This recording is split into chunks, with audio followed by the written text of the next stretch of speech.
asyafaqah alal khalqi kullihim, punya empati, punya kasih sayang ke semua makhluk. Bahwa takdir kita ada perbedaan itu ya wajar, tapi bahwa definisi itu nyata. Tadi beliau menyebut termasuk satu saudara atau satu komunitas dengan makhluk-makhluk Allah yang lain. Pernah suatu saat Nabi memuji ada seorang nakal itu, diterima tobatnya Allah karena di jalan ketemu anjing, kemudian ngasih minum anjing itu dan Allah mengampuni. Meskipun secara hukum usul fikih tidak bisa digeneralisir, misalnya kalau minumin anjing 1 surga, kalau 100 tambah surga. Nanti lupa minumin manusia gara-gara kebanyakan minumin anjing gitu. Tapi apapun itu faktanya ada cerita di hadis seperti itu. Kemudian menyangkut komunitas internasional yang beberapa diantaranya tentu beda agama, beda keyakinan. Saya mau membacakan cerita di kitab Ar-Risalah Al-Qushairiyah. Jadi saya hanya membantu referensi-referensi yang diajarkan guru-guru kita. Ar-Risalah Al-Qushairiyah adalah kitab kesayangan Mbah Maimun karena dulu mbah beliau dapat ijazah dari Sayyid Umar Sato, kakaknya Sayyid Abi Bakar Sato yang punya kitab I'anatul Thalibin. Dan kitab itu dibawa ke Indonesia sampai ke saya sebagai murid beliau. Di antara yang disebut dalam Ar-Risalah Al-Qushairiyah ini Thariqatu Ahlil Ilm, kitab Ar-Risalah Al-Qushairiyah itu. Saya baca nasnya ya, atau ibaratnya atau teksnya. Sami'tu ba'dal ulama yaqulu istadhafa majusiyun Ibrahim al-Khalil alaihi salam faqala bisyarti antuslima. Famarral majusiyu fa'awhallahu ta'ala ilaihi mundu khamsina sanatan nut'imuhu ala kufri falau nawaltahu lukmatan min ghairi antutalibahu bitahyiri dini. Famado Ibrahim alaihi salam ala athari hatta adrakahu wa atadhara ilaihi fasalahu anis sabab fadzakara lahu dzalik fa aslamal majusiyu. Jadi suatu saat Nabi Ibrahim itu kan terkenal Abu Duyuf, orang yang mesti menservis tamu-tamu itu. Kita tahu dulu itu tidak ada warung, tidak ada hotel, tidak ada, ya pokoknya tidak ada mall. Sehingga kalau orang pergi itu kelaparan betul itu. Buat orang kaya pun kelaparan karena melewati padang pasir itu. Kalau sekarang kan orang mau sowan kiai makan dulu. Karena takutnya di rumah kiai kan makan sungkan, jadi makan dulu nanti di kiainya tinggal pura-pura makan itu. Kalau dulu memang makan nih tamu itu wajib betul, kalau ndak ya kelaparan betul tamu itu. Sehingga cerita suatu saat di antara tamu itu berakidah, berfaham majusi atau beragama majusi lah gampangannya itu. Terus Nabi Ibrahim nggak mau, saya mau ngasih makan syaratnya Anda harus Islam gitu. Akhirnya orang ini putus asa kemudian meninggalkan Nabi Ibrahim. Saat itu, saat orang itu meninggalkan Nabi Ibrahim, Allah memberi wahyu ke Nabi Ibrahim. Orang itu umurnya 50 tahun dan dia hidup karena tak kasih makan. Terus kata Allah, mundu khamsina sanatan nut'imuhu ala kufri. Saya yang Tuhan saja ngasih makan dia 50 tahun tanpa syarat dia harus Islam. Kamu baru dimintai makan sehari mensyaratkan Islam. Walhasil terus Nabi Ibrahim ngejar orang Majusi itu, terus monggo-monggo makan di rumah saya. Singkat cerita terus orang Majusi itu tanya, kenapa Anda berubah pikiran? Terus Nabi Ibrahim cerita bahwa beliau ditegur Allah kemudian harus melakukan itu. Jadi cerita-cerita seperti itu banyak. Dulu kita dengar para kiai sering cerita ketika seorang Yahudi rumahnya diusir Amr bin As untuk pembangunan masjid. Ketika lapor ke Sayyidina Umar, masjid itu yang mengambil tanahnya orang Yahudi harus dikembalikan ke orang Yahudi. Dulu guru-guru kita juga sering cerita Sayyidina Ali itu pedangnya dicuri sama orang Yahudi. Ketika ketemu di pasar atau di jalan, kemudian Sayyidina Ali yakin itu pedangnya, dilaporkan ke Qadhi Syurah. Setelah itu Sayyidina Ali diminta, buktinya apa? Saksinya siapa? Kalau itu pedang Anda, saksinya Hasan dan Husain. Tapi kata hakim, Sayyid Hasan Husain itu keluarga Anda, tidak sah jadi saksi. Zaman itu Sayyidina Ali masih berargumentasi, waqad qala Rasulullah sallallahu alaihi wasallam Hasanun wa Husainun sayyida syababi ahlil jannah. Tapi kata Imam Surah tetap standar saksi itu tidak boleh dari keluarga. Singkat cerita, qadhinya itu pakai standar hukum usul fikih, al-qaulu qaulu sahibil yad. Yang dibenarkan adalah yang sekarang megang barang itu, ketika enggak ada saksi, al-musaddaq, yang dibenarkan al-qaulu qaulu sahibil yad, yang dibenarkan ya yang megang barang itu. Singkat cerita dimenangkan oleh orang Yahudi tadi. Setelah dimenangkan Sayyidina Ali agak kecewa, masa seorang Amirul Mukminin sidang di pengadilan negeri kalah. Tapi orang Yahudi tadi akhirnya insaf, sadar sampai masuk Islam, sampai beliau ngendikan bihada taqumus sama wal ard, karena ini langit dan bumi berdiri karena keadilan itu. Jadi ini cerita-cerita referensi yang bisa menolong teman-teman siapapun berkomunitas internasional. Karena pikiran saya sederhana ya, al ilmu yurisul ahwal, ilmu itu melahirkan sikap. Jadi kalau kita punya referensi yang cukup tentang toleransi, insya Allah kita hidup di mana saja punya toleransi, karena toleransi itu juga ajaran agama. Di antara yang diceritakan para guru-guru kita adalah ketika Nabi mau dibunuh oleh orang namanya Daksur atau Duksur, siapa enggak tahu KTP-nya saya. Kiai-kiai kalau baca Daksur. Ketika beliau sedang santai di satu tempat, tahu-tahu ada orang yang mengambil pedangnya kemudian bilang mayyamna'uka minni ya Muhammad, sekarang Anda sama saya berdua, siapa yang bisa menghalangi kamu? Nabi dengan rileks menghentikan Allah. Kemudian si Daksur ini gemetar, pedang jatuh, kemudian diambil Nabi. Sekarang ya Daksur, mayyamna'uka minni, yang bisa menghalangi kamu siapa? Orang itu bilang la ahada, tidak siapapun. Nabi dengan gampangnya fa'afa anhu, Nabi memaafkan. Padahal ini jenis harbi, jenis orang yang jelas punya niat bunuh. Terus artinya kita-kita yang ngaji di pesantren, saya ngaji di Mbah Maimun, punya Bapak Kiai Nur Salim, semuanya ngajarkan bahwa di mana-mana perang kekerasan itu ya karena kita diperangin. Udina lilladzina yuqatalun, karena kita diperangi kita boleh perang. Qatilul ladzina yuqatilunakum. Jadi yang boleh kita perangi ya zaman kayak kita dulu dijajah Belanda, dijajah Jepang zaman itu. Ketika sudah tidak ada penjajahan, ya alasan itu sudah hilang karena mereka tidak merangi kita. Jadi apa ya, perang ya ada konteks rasionalitasnya, damai juga ada konteks rasionalitasnya. Tapi karena kita punya tradisi referensi, teman-teman yang di Jerman tak bantu, tadi ada kitab Ar-Risalah Al-Qushairiyah, terus ada beberapa cerita-cerita tadi kayak Daksur. Kalau ayatnya jelas ya, jelas qatilul ladzina yuqatilunakum wa in janahu lisalmi fajnah laha wa tawakkal 'ala Allah. Bahkan seperti yang diceritakan Profesor Quraisy tadi, yang sedang kita benci pun bisa saja suatu saat teman. Dalam surat Mumtahanah itu atau Mumtahinah ada ayat asawwau ayyaj'ala bainakum wa bainal ladzina ataitum minhum mawaddah. Bisa saja orang yang sekarang kamu benci suatu saat kamu cintai. Wallahu qadir, itu Allah Maha Kuasa. Dan tadi saya menambahkan yang dikatakan Profesor Quraisy tentang belajar. Dulu Nabi itu enggak puasa Asyura. Tapi ketika datang ke Medina, orang-orang Yahudi itu puasa Asyura. Coba tanyakan ke mereka, kenapa puasa tanggal 10? Terus mereka menjawab, yaumun najjawahu fi Musa, itu hari yang Allah menyelamatkan Nabi Musa. Terus fa'amara bisyami, kemudian Nabi menyuruh sahabat puasa. Artinya dulu itu segampang itu hidup, itu sesuatu yang baik, apa, ya sudah ditiru. Meskipun kita tahu Nabi itu tentu mustaqil bil istihad, Nabi itu orang yang mandiri. Tapi memberi percontohan kita betapa gampangnya kita seperti itu. Dulu ada seorang Yahudiyah meminta sama Sayyidah Aisyah dan dikasih. Ketika dikasih, dia mendoakan semoga kamu Aisyah selamat dari siksa kubur. Zaman itu Sayyidah Aisyah itu belum tahu tentang siksa kubur, sehingga beliau engkar, enggak percaya. Tapi setelah Rasulullah datang dan diceritanin Nabi, oh iya siksa kubur itu ada. Dan semenjak itu Nabi selalu isti'adah, minta perlindungan dari siksa kubur.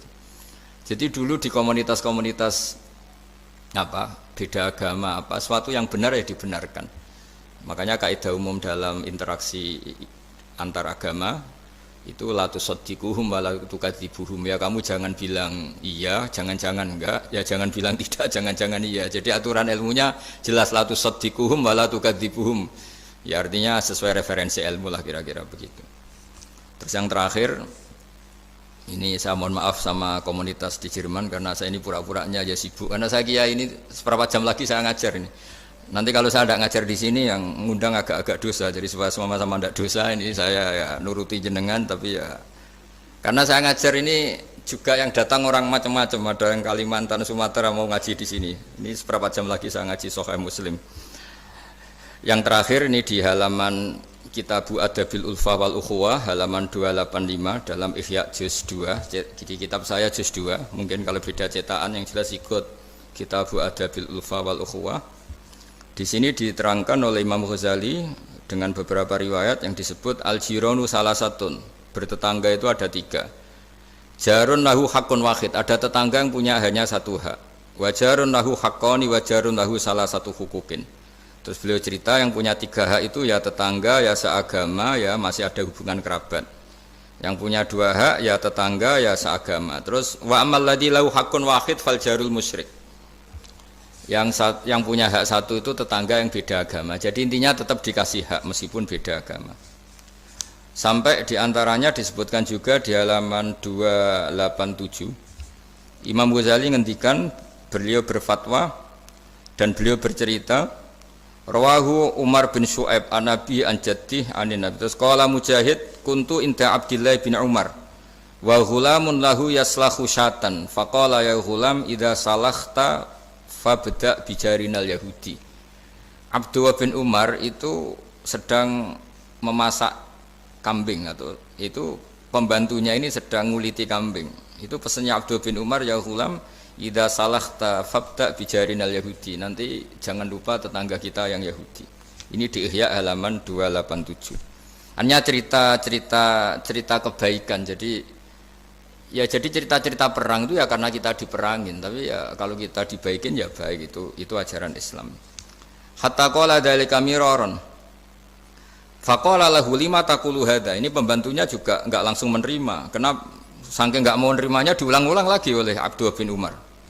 Faqala inna Rasulullah sallallahu alaihi wasallam lam yazal yusina bil jar hatta khashina annahu sayuwarrithu.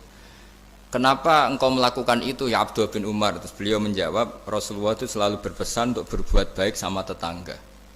Tadi kita tahu kalau tetangga punya 3 hak berarti seagama, ada hubungan kerabat, hakul jar berarti 3. Ada yang seagama dan tidak punya hubungan kerabat berarti punya 2 hak, yaitu 1 agama dan kerabat. Ada yang punya 1 hak saja, ya tidak keluarga, tidak seagama, tapi karena tetangga itu juga tetap punya hak. Dan itu pun masuk kategori lam yazal yusina bil jar, termasuk orang-orang yang harus kita baikin. Ya kalau di Qur'annya kayak tadi ya, qatilul ladzina yuqatilunakum, boleh merangi ya yang merangi kita. Udzina lil ladzina yuqatalun, diberi hak merangi ya sama yang merangi kita, bukan yang tidak merangi kita.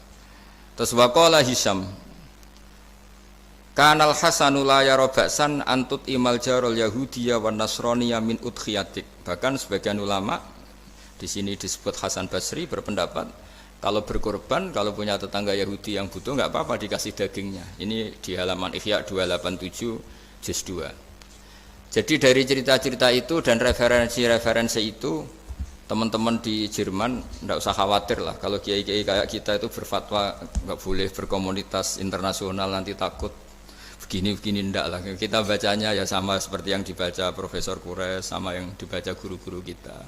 Jadi itu kalau boleh dikatakan sumbangan saya lah, bahwa di kita di pesantren itu ajaran-ajarannya juga seperti itu. Dan tadi beberapa kita saya sebutkan halamannya supaya bisa dicari, supaya tidak kelihatan hoax, juga tidak bikinan saya gitu, supaya jelas itu.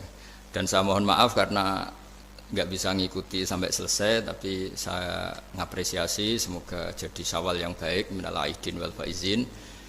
Minal aidin artinya kita kembali menjadi ahli surga. Saya termasuk yang sependapat dengan kitab yang saya baca. Dulu kita ini ahli surga karena Nabi Adam lahirnya di surga dan diciptakan di surga. Karena satu kesalahan beliau harus kembali ke bumi.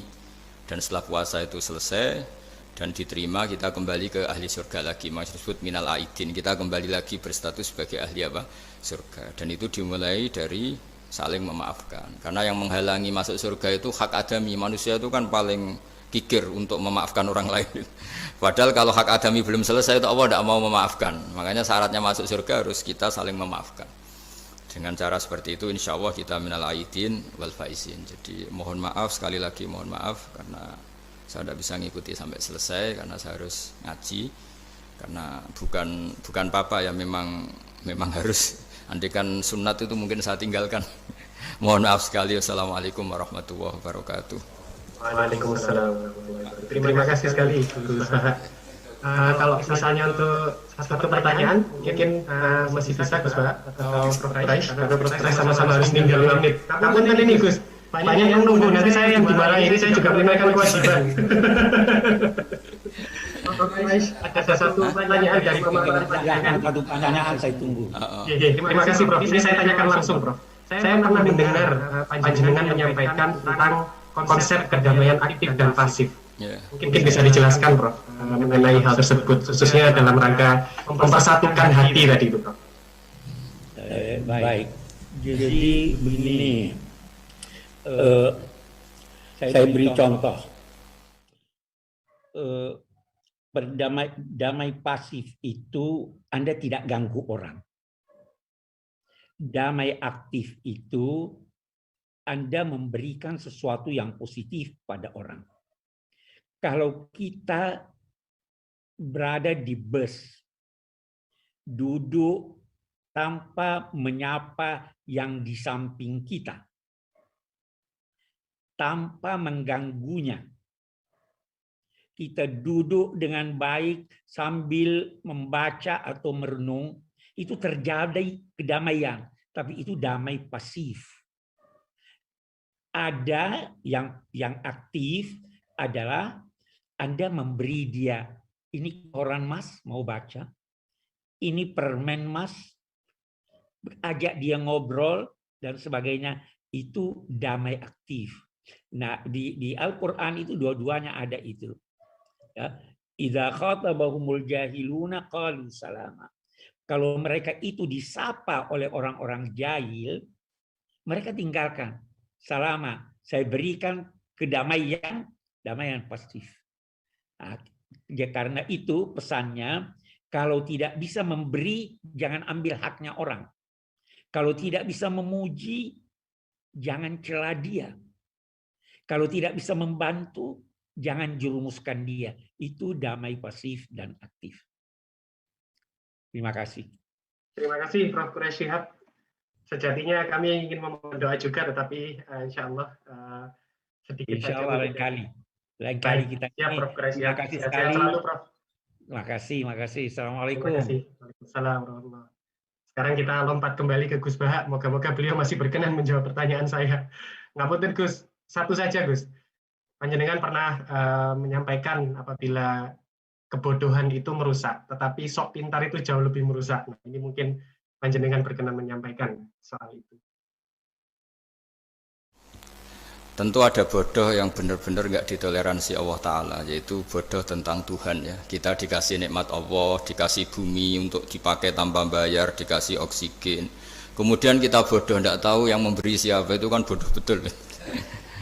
Tapi lebih merusak lagi ketika nggak ngerti, mengklaim dirinya sebagai ngerti. Karena itu artinya kan sesuatu yang harusnya larangan dimengerti, gara-gara kamu bilang itu ilmu, itu terus diilmukan. Jadi sesuatu yang salah tapi diilmukan, itu lebih ngeri karena menyesatkan.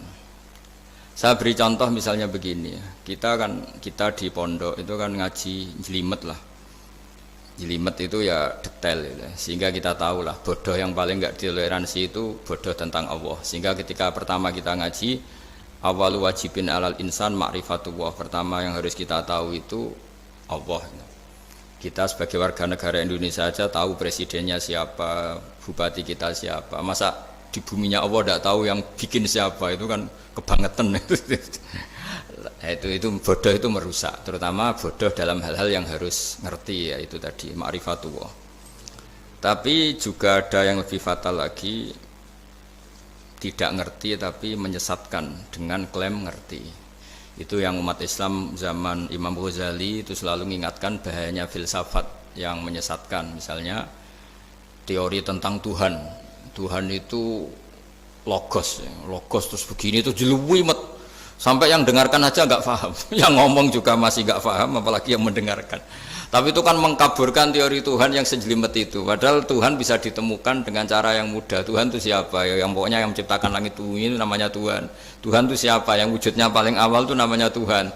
Tapi gara-gara diberi penjelasan seakan-akan jelimet ilmiah, padahal itu nggak benar, itu hanya nggak benar. Lah itu lebih ngeri lagi karena orang akan bertuhan dengan cara yang salah.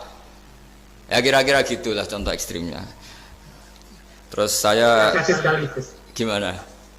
Terus saya nambahi tadi. Tonton. Sudah cukup ya? Akhir penutup permintaan dari kawan-kawan untuk berdoa, Gus. Oh iya. Ya. Untuk kami-kami yang di sini. Ya, Karena Prof. Siap tadi juga sudah melimpahkan panjenengan. Oh ya. Terus saya menambahkan sedikit tentang yang didawuhkan Pak Kures tadi. Memang di terakhir dawuhnya Nabi, kamu harus berbuat baik. Kalau nggak bisa ya Rasulullah, mendukung yang baik. Kalau nggak bisa ya Rasulullah, Nabi terakhir ngendikan takufu syarroka anin nas fa innaha sadaqatun minka ala nafsik. Potensi kejahatan kamu jangan menimpa orang lain, itu ya bagian dari sedekah kamu. Jadi takufu syarroka anin nas fa innaha sadaqatun minka ala nafsik. Jadi misalnya bawaan kita baru nggak mood, bawaan kita baru ingin emosi, ya sebaiknya jangan ketemu orang, nanti bawaannya cemberut. Tapi kalau bawaan kita sedang baik, ya sudah nggak apa-apa ketemu orang itu. Jadi ya diukur-ukur sendiri lah gitu. Makanya kalau sedang jatuh tempo kredit, banyak utang, nggak usah keluar, nanti bawaannya ketemu orang marah ya kira-kira gitu. Ya dihitung-hitung sendiri. Al-Fatihah. A'udzubillahi minasyaitonirrajim. Bismillahirrahmanirrahim. Alhamdulillahirabbil alamin arrahmanirrahim maliki yaumiddin. Na'budu wa nasta'inu ihdinas mustaqim. Shiratal ladzina an'amta 'alaihim ghairil maghdubi 'alaihim waladdallin. Bismillahirrahmanirrahim. Nahmaduka ya Ghafur ya Syakur ya Wadud. Allahumma shalli wa sallim wa barik ala sayyidina Maulana Muhammadin wa ala alihi wa barik wasallam asma'in. Nas'aluka ya Allah bi anna lakal hamda la ilaha illa anta al-hannan al-mannan ya badi'as samawati wal ardi ya hayyu ya qayyum. Nas'aluka ya Allah antarzuqna at-ta'asiyya wal qudwata wal iktida bi nabiyyika Muhammadin sallallahu alaihi wasallam. Rasulullah yas'alim ayatika yu'allimuhumul kitab wal hikmata wa yuzakkihim antal azizul hakim. Wa nas'aluka ya Allah antas'ala himmatana fi hadhihi dar ila kalimatikal ulya.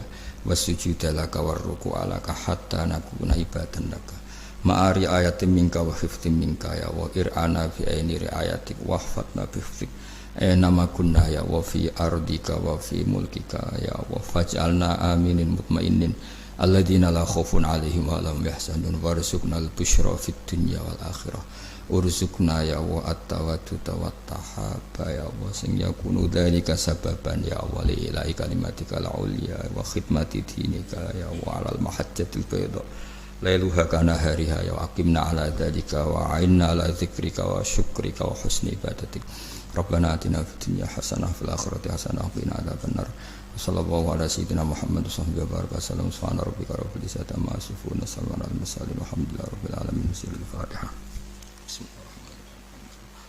Ar-Rahmanir-Rahim maliki yaumiddin ya nasta'inu siratal mustaqim siratal ladzina an'amta 'alaihim ghairil maghdubi 'alaihim waladdallin. Nggih, mohon maaf. Assalamualaikum warahmatullahi wabarakatuh.